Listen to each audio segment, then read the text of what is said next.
Hi, everybody. Welcome to another edition of Packers Unscripted from Packers.com. I am Mike Spofford, joined by my partner in crime, Weston Hodkowitz. We're coming to you here from our studios at Lambeau Field to preview Sunday's Green Bay Packers home game against the Houston Texans. It will be a noon Central Time kickoff. But before we dive into the Texans, Wes, there is a major piece of news with regard to this Green Bay Packers team.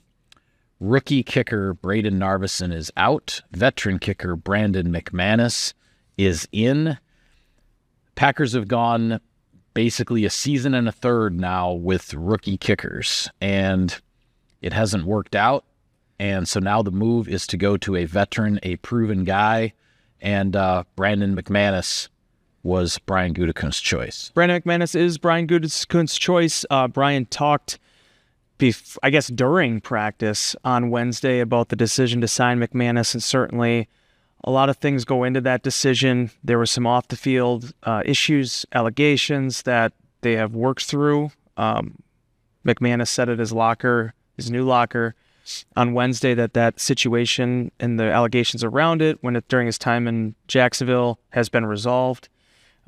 In the Packers, both he and the Packers looking to move forward here. One thing Gutekunst did reiterate, though, the Packers did their due diligence. They leaned on the NFL in their investigation into the whole situation and ultimately felt like this is, with where this team is at, it was time to go back to the veteran route. And I've said this time and time again, it applies typically more to the quarterback position. But when a team struggles, and the quarterback play is not where you want it to be, if the quarterback's a veteran, it tends to be that's where they end up drafting somebody. If it's a draft pick or a recent young player, that's when typically they go the veteran route. It's one or the other. And Green Bay is swinging the pendulum back towards the veteran route in McManus, a guy that is an 11th-year veteran out of Temple. I thought this was a really salient point that you raised, and maybe you're going to get into it here in a second, but the fact of how efficient he's been within 50 yards.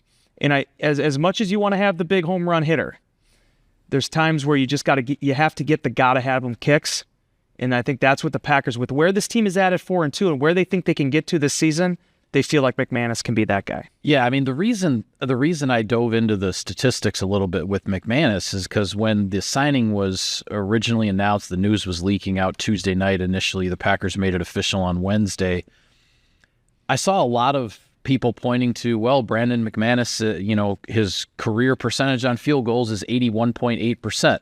That's roughly the same percentage that Anders Carlson had last year as a rookie for the Packers. And I was like, wait a minute. Brandon McManus kicked for 9 years in Denver. And I just remember from watching games and whatnot, the Broncos had him try a bunch of long kicks, 55, 56, 58-yarders. He was doing that all the time. So I dug into his statistics, and he's tried 85 50-plus yard field goals in his career. I believe it's 85, maybe it's 82. Anyway, it's a number in the 80s. He's made more than half of them. He's made roughly 55% of those. But if you take out the 55% on 50-plus, which isn't bad by any means, I think that's still a pretty good clip for those difficult kicks. If you take out the 55% on the 50-plus, inside 50 yards in his career, which is 10 years, 9 with Denver, 1 with Jacksonville, inside 50 yards, this guy's been 91% for his entire career. We have watched Brayden Narveson miss 5 field goals, 6 if you count the one that was called back by the penalty in Tennessee, in 6 weeks. All of those misses were under 50 yards. We watched last year Anders Carlson miss 5 extra points from 33 yards away. Brandon McManus has missed 9 33-yard extra points in his entire career. Carlson missed 5 of those last season. The upgrade here is obvious. Now, there's never any guarantee things are going to work out. Hopefully for McManus, all of this off-the-field stuff, as he said, the NFL investigation, the civil lawsuit, it's been resolved. He's moving forward. He's looking at this as a fresh start, a new opportunity. He's very thankful for the Packers. The Packers are thankful that a guy with his track record was available to be able to make this change. Some people are wondering, okay, well, how come, there was so much patience with Anders Carlson last year, not so much patience this year with Brayden Narveson? You have to remember last year, the Packers were 3-6 after 9 games. They were trying to figure it out. They didn't get above 500 until they got to 9-8, winning the last regular season game just to get into the playoffs. This is a 4-2 team that is in, right now, the toughest division in football, and the Packers have expectations this year that are way beyond what they had a year ago. There's no waiting around here. When this opportunity was available and the off-the-field stuff was looked at and the Packers were comfortable with it, this is a big-time move to make to get a proven veteran kicker who has been through it all, including kicking in a Super Bowl. And keep in mind, too, Michael, as much as, Anders and people asking that question, he started the year making his first 15 kicks last season.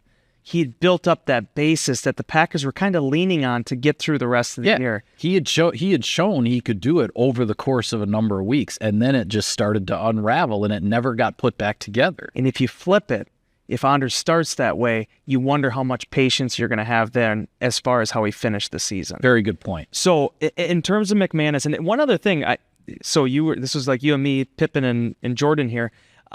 When you came up with all these statistics on McManus, I found it interesting diving into Mason Crosby's statistics because I'd never really thought about it that way as far as what is a guy's efficiency within 50 yards.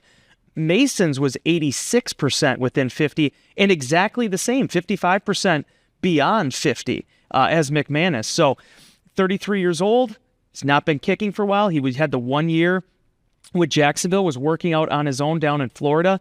We'll have to see how it all fits together. But for the Green Bay Packers at 4-2, with what it looks to be, there is not going to be much wiggle room within this NFC North division.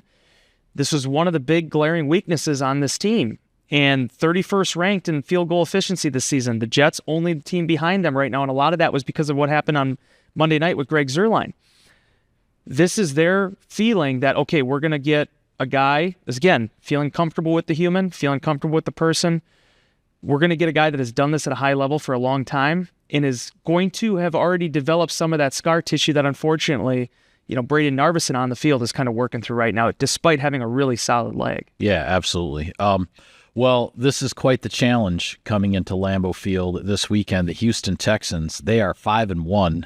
Their only loss to the undefeated Minnesota Vikings, a blowout loss as it turned out in Minneapolis. I believe the final score was 34-7. When you looking through the play-by-play of that game and looking at the highlights, it was just a game that started poorly for Houston, and they were never able to dig themselves out of a hole. It started with an interception, and the Vikings scored right away. Then they got another touchdown. It was 14-0 almost before all those Minnesota fans were in their seats. And so, but that is Houston's only loss this season. They bring in the reigning offensive rookie of the year from last year in quarterback C.J. Stroud, the reigning defensive rookie of the year from last year in Will Anderson. This is an immensely talented team, and head coach DeMeco Ryans, a former defensive rookie of the year himself for the Houston Texans. DeMeco Ryans is the head coach, along with this personnel. They've changed the fortunes of that franchise very, very quickly, and this is a team was a surprise entry in the playoffs last year, much like the Packers were, and a team with a lot of high hopes and expectations here, and off to a 5-1 start. And when you talk about rebuilding a franchise and bringing them back up from just the absolute sediment of the National Football League to a contender in the quick turnaround that they've made, you can't say enough about the coaching staff. You can't say enough about these players. But ultimately, it comes back to hitting on the quarterback, and they did. They had C.J. Stroud fall in their lap at number 2, and he's been just everything and more you could have ever asked for in a young, developing quarterback. And certainly, the year right now, it all signs point towards this is going to be a player in this league for years to come. No doubt. And a guy that brings you a lot of versatility as well.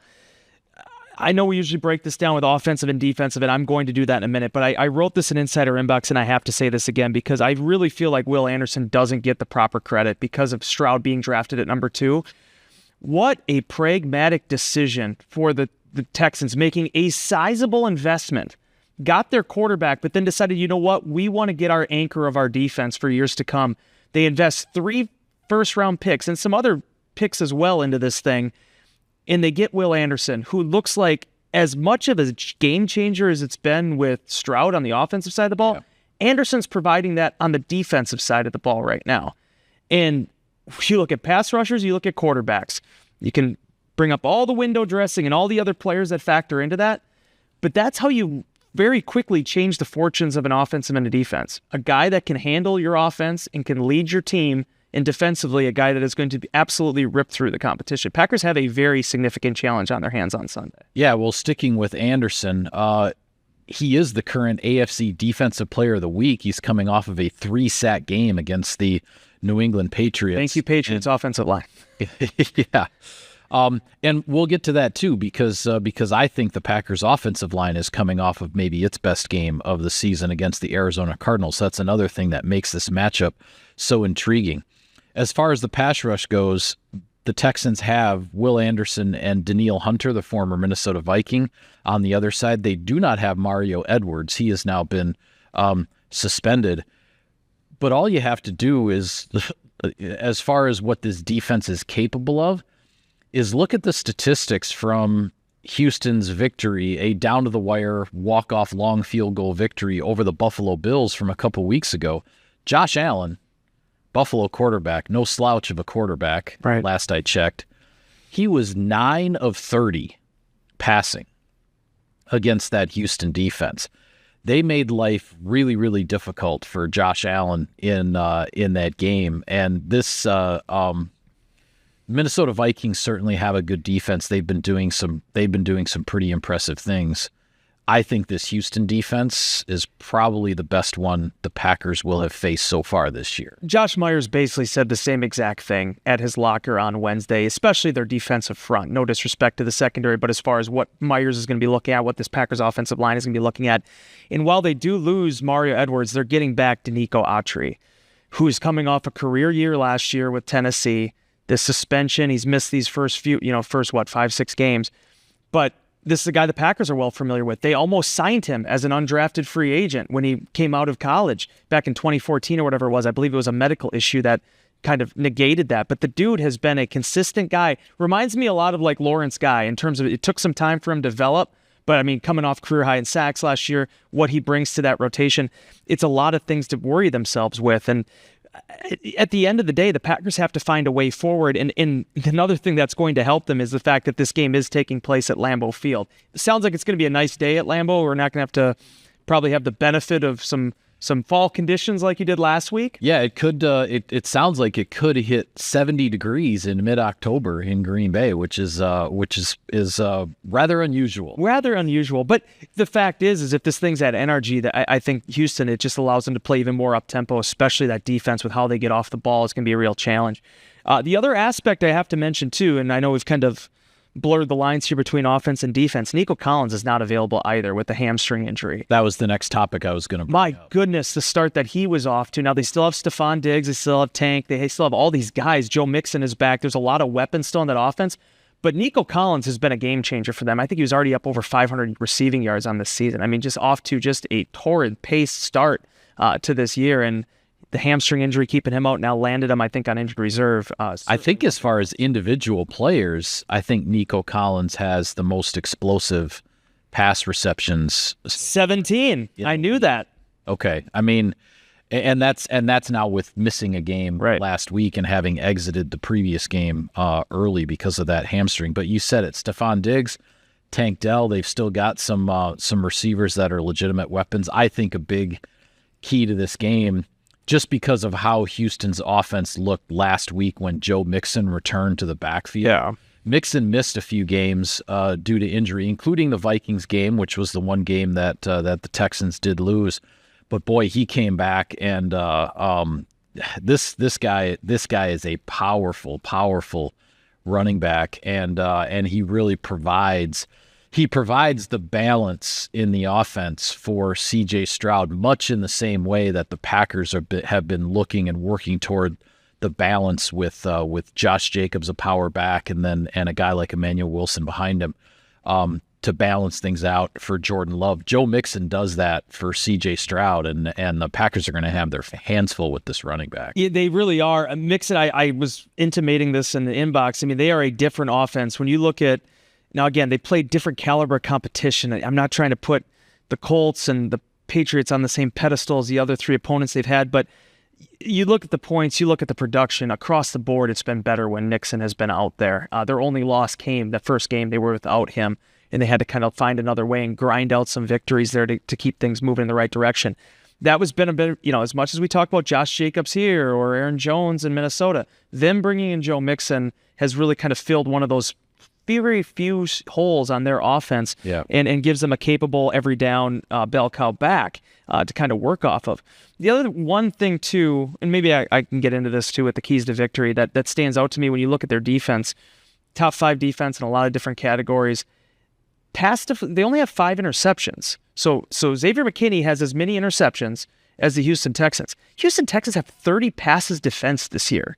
Packers have 26, I think, with their 9. I mean, interceptions count as passes defense. So with the Packers with 26, that's including the team total of interceptions in that. Yeah, so it's like they bat down balls, they get after it, they're aggressive, and that whatever, I don't even know, the tree's gone so far now, I can't even tell you these branches in terms of, what D'Amico's doing compared to what Robert Saleh did, compared to what, Vic Fangio did. Right. But this tree that sort of sprouted from San Francisco and has taken the league by storm, everybody's had their own little wrinkles to it.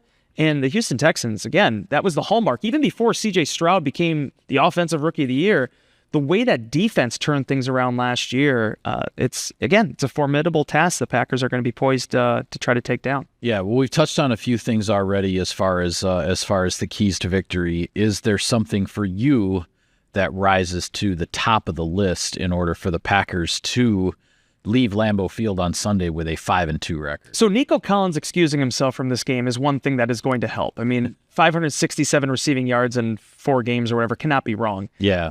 Again, Stephon Diggs is a guy the Packers are well familiar with. I'm not going to disrespect anything that C.J. Stroud is doing. I'm not going to disrespect anything that passing game is doing. Green Bay has to stop the run. Yeah. When you look at how this defense has turned things around, yes, it's very attractive. It's very awesome how many interceptions they have, and the takeaway numbers 17, 4 more takeaways than any other team right now in the NFL, what have you. But the fact is that Green Bay has also been much better against the run. With the exception of really one leaking out last week against the Cardinals, they've really contained the explosives there in this little turnaround that they've had since Jordan Love got back under center. If you can contain Joe Mixon, I think that sets you up to better defend what Houston is going to throw at you schematically down the field. It's not easy. Mixon is the guy that will grind you out. He's that Saquon Barkley type, okay, we'll see what the first half looks like, and then suddenly it's 120 rushing yards in the fourth quarter, and you don't know what happened. Right. But that is the basis for everything and how it starts. Also, they traded Cam Akers, too, now, so I guess Dameon Pierce would probably be the next guy up. Yeah. Cam Akers, the Minnesota Vikings traded for him again. Yeah, I think Akers now on his 4th tour with the Vikings. Yeah, like Minnesota. He's back in Minnesota.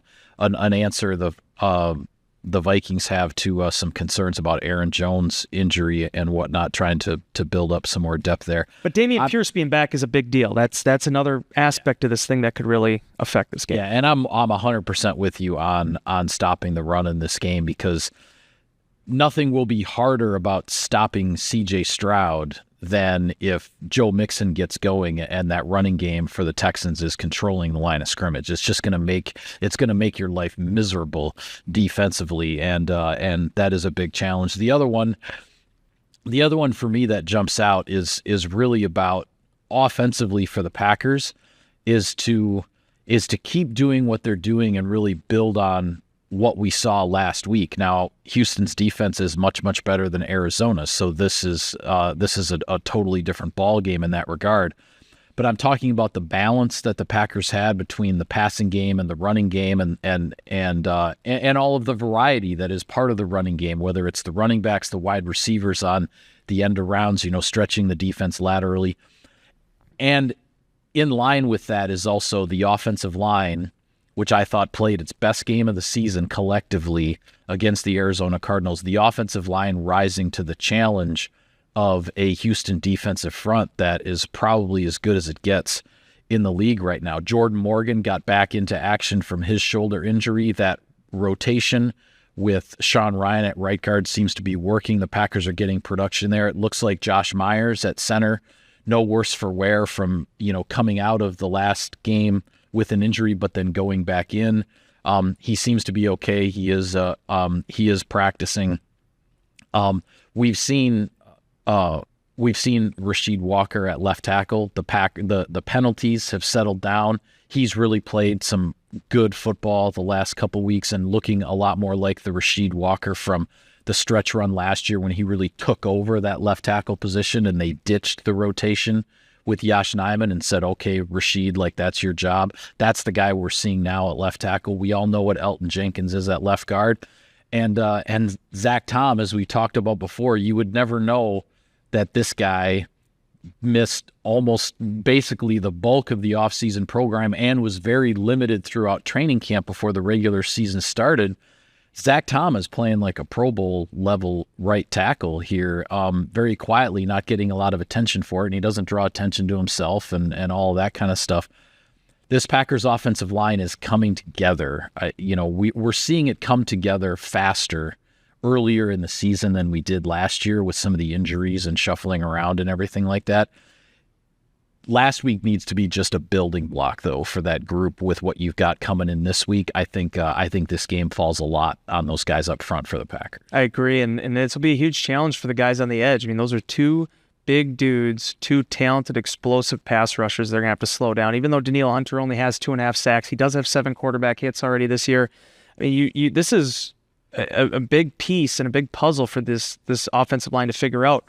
What you have to feel good about, though, is when you look at someone like Zach Tom, who, again, another 4th-round pick, day 3 guy, that has come in from, everyone does it different. Rasheed Walker did it very different. But it came in day 1 and looked like he belonged. So much reminding you of Elton Jenkins. But then Green Bay really had to just sit there and figure out, okay, so where do we want this guy to play? Because to this day, I still think no matter what position he's at, the guy can perform at a Pro Bowl level. He can perform at an all-pro level. Yeah. And he's so freaking consistent at a position which is very difficult to be consistent at, especially when you miss half your offseason program as an offensive lineman with a pec injury. Yeah, a surgically repaired pectoral muscle. Yeah, and so for him to be doing what he's doing, again, this is going to be a supreme test. This is going to be something where they're going to have to play 4 quarters and carry it out beginning, middle, and end. But for what Green Bay was able to find in that 2023 NFL draft, 2022 NFL draft, the fact that they have 2, I guess you'd call it 2.5 starters, with Sean Ryan in that rotation. Yeah. It's impressive what Green Bay's been managing to do with it basically all coming on day 3. Yeah. Well, a little bit of sponsor business here, Wes. Sirius XM NFL Radio delivers hard-hitting analysis and up-to-the-minute NFL news that true football fanatics need 24/7, 365. And at Cousin Subs, we have something for everyone, like our Wisconsin cheese curds, mac and cheese, golden fries, and creamy shakes, all paired with your favorite sub or sub in a bowl. Cousin Subs, 50-plus years of better. Quick look around Week 7 in the NFL, the one that everybody at home will sort of have half an eye on while watching the Packers and the Texans. The Detroit Lions at Minnesota against the Vikings. Detroit is 4-1. The Vikings are 5-0. We're being asked in Insider Inbox, as Packers fans, who are you supposed to root for here? My initial answer was, well, one of them's got to lose, which is a good thing because they're both ahead of you in the standings. They both can't win this week. Right. So that's but you got any kind of a gut feeling if you're a Packers fan on just whom you're supposed to root for here? Okay, so first and foremost, I could not possibly care less. That was what I hate answering that way when people ask me those questions in inbox because then I feel like I'm being flippant, but I really don't care. What I will say, though, the more I marinated, the more I thought about it, the more I sat there and I looked into my crystal ball and said, what should happen in this matchup? I think I want the Detroit Lions to win. Okay. I think it's time for the Minnesota Vikings, for as many adverse wins as they got, as much rallying as they've done. You need that first arrow to hit in the siege, right? And it's just they're 5-0, they're feeling themselves. If the Detroit Lions could go into US Bank Stadium and do what they did to the Dallas Cowboys, suddenly you start to get some questions in your mind. I'm not saying you got to beat them 47-9. Yeah. But then everybody knew the Detroit Lions were going to be a very talented juggernaut this year, coming off of what they did last season. Nobody expected this out of Minnesota. My question is, let's say there is a loss there, then how does Minnesota bounce back from it? Yeah. Now, the contrast is the Packers have to play the Lions in 2 weeks anyway. Do you want them having so much momentum? I don't know. But I do think there is something to be said for potentially the Lions taking that 0. I did see one suggestion. I think I'm actually going to print it in Friday morning's Insider Inbox column from a reader, and I think it's a good way to look at it if you're trying to really, make an objective decision on this game from a Packers fan perspective. It's that the Packers still have 2 games left with the Lions. They only have 1 left with the Vikings. So in that circumstance, it probably is better for the Vikings to take that first loss because the Packers don't have as many opportunities to tag more losses on the Vikings themselves, whereas they do have 2 games left with the Lions. I thought that was a worthwhile perspective. It's tough to catch the front runner if they're not going to pull back a little bit, right? Yeah, and from an injury, this game is really interesting also from an injury perspective because now it's possible Aaron Jones is going to be able to come back and play for Minnesota. That's still very much in question, though, and we saw when he exited the game in London against the Jets, the Vikings offense just kind of turtled up and couldn't do much without Aaron Jones. So they really, really want him back. And as we mentioned, then they made the trade for Cam Akers for depth at running back because they obviously have concerns there. And this will be the first game for the Lions without Aiden Hutchinson, who suffered that horrific broken leg, had to be rushed off for emergency surgery in Dallas. He's out for the rest of the season. And, that Lions defense now has to deal with not having not only the emotional leader and all that, but the guy who was, certainly already in the discussion for possibly NFL Defensive Player of the Year. And that's something that the Lions have to react to. One other game, obviously, that a lot of people will be watching on Sunday, the Super Bowl rematch. Kansas City Chiefs, San Francisco 49ers. And the Niners need to win in order to not be below 500 after 7 games, which is kind of hard to believe. Kansas City has taken on all comers. They haven't looked the prettiest in getting to 5-0, but Patrick Mahomes is proving that he's just a find a way to win guy with whatever the circumstances, whatever the stakes. This is a guy who finds a way. He's going to be working to find a way in San Francisco on late Sunday afternoon. Reminds me a lot of like the 2015 Packers a little bit. I mean, obviously they didn't lose George. Well, actually they did. They lost Rashee Rice, but they're winning and they're just kind of like, okay, how long is this going to go for? Right. How long? Yeah. Is there going to be a hiccup there at some point? Yeah. San Francisco is in there, and I don't want to call it dire straits, but they're feeling it right now. I mean, when your kicker gets hurt, things are not going well for you right now. And well, when your kicker gets hurt, and then your backup kicker gets hurt, and now you're possibly going to a third kicker, might end up being Anders Carlson. I mean, they signed him to the practice squad this week because of this injury situation at kicker. Yeah, and they're and at the same time they've been still trying to figure out where they're at offensively without Christian McCaffrey, who his absence now has been extended quite a while. Yeah, interesting. He was questionable in that Week 1 game. But and then Jordan Mason's gotten banged up now too. Yeah, George Kittle has been fighting through some stuff. They're in a tough spot right now. Seeing where all that goes. May I throw in one more game for you? Absolutely. Let's talk about Russell Wilson potentially making his 2024 season debut after. In my opinion, I thought Justin Fields played really, really well. I mean, what are the Steelers, 4-2? Yeah, 4-2. Justin Fields, I think, has 1 interception this year. You're 4-2, and you're actually thinking of changing quarterbacks here. I don't understand. I honestly don't understand it. But we are getting Aaron Rodgers versus Russell Wilson.